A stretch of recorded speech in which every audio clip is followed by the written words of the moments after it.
السلام عليكم ورحمة الله وبركاته. ازيكم عاملين ايه؟ يا رب تكونوا بخير.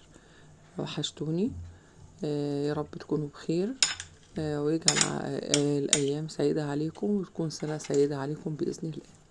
تعالوا مع بعض النهاردة هنعمل وصفة باردة مش هتاخد معاكي 10 دقايق وهتاكليها تحفة جدا.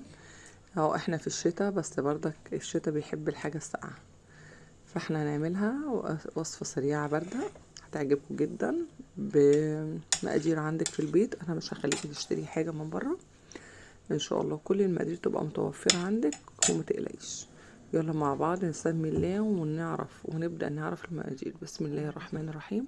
اول حاجة كوباية لبن او كوبايتين لبن.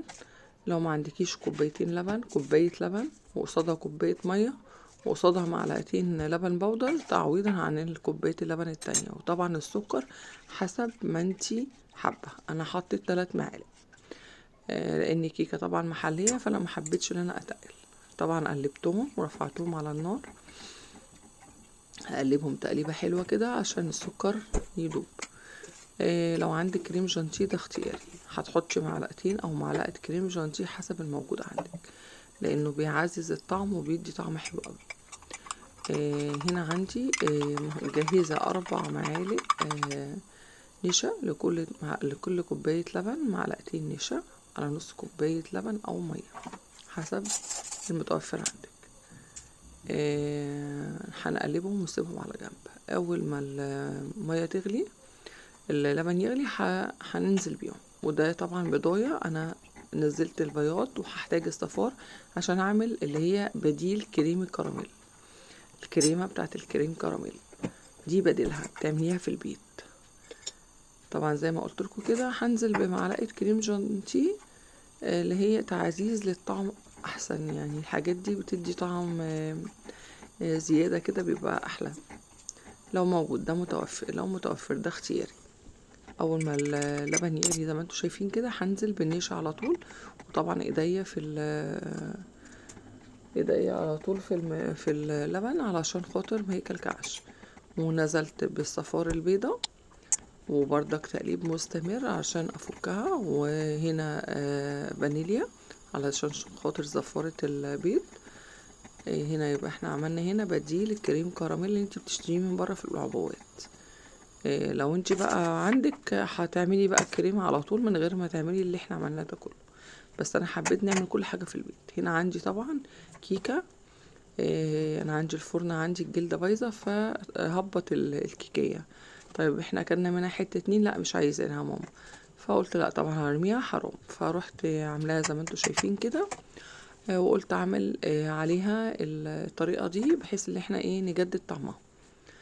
هنكب اللي احنا عملناه ده كله على المقدار، على الكيكة كل المقدار. طبعا هو هينزل سخن على كيكة هتشربه كله، هتطرى وهتبقى جوسي كده وهتبقى حلوة.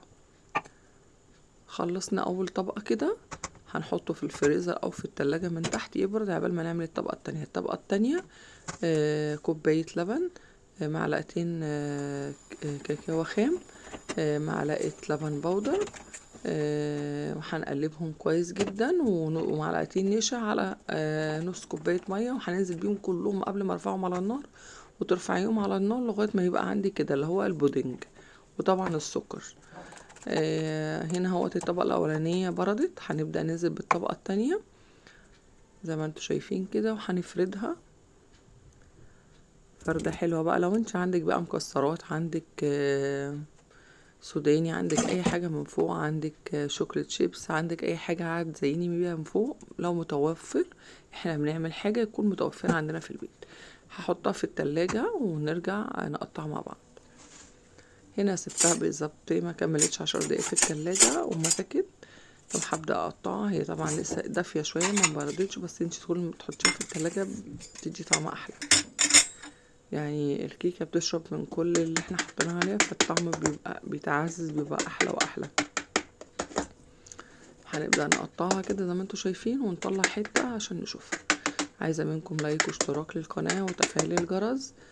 وتقولولي الوصفة دي عجبتكم ولا ايه. ولو حد جربها يقولي انا جربتها وعملتها وطلعت حلوة او ما طلعتش حلوة.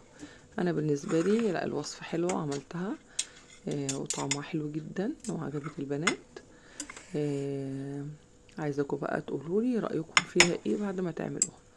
طعمها تحفه يا جماعه، بجد طعمها تحفه، وهي كده جوسي كلها على بعض. وساقعه كده، لما تتاكل كل ما تتاكل ساقعه بتبقى احلى كمان. عايزه منكم زي ما قلت لكم دعم للقناه وتفعيل الجرس، وتقولوا لي رايكم ايه علشان يوصل لكم كل جديد، ادعوا لي ان انا ارجع للقناه بالقوه وانزل لكم فيديوهات تكون انا ضمنها مجرباها. استودعكم الله الذي لا تضيع ودائعه، والسلام عليكم ورحمه الله وبركاته. اخواتي.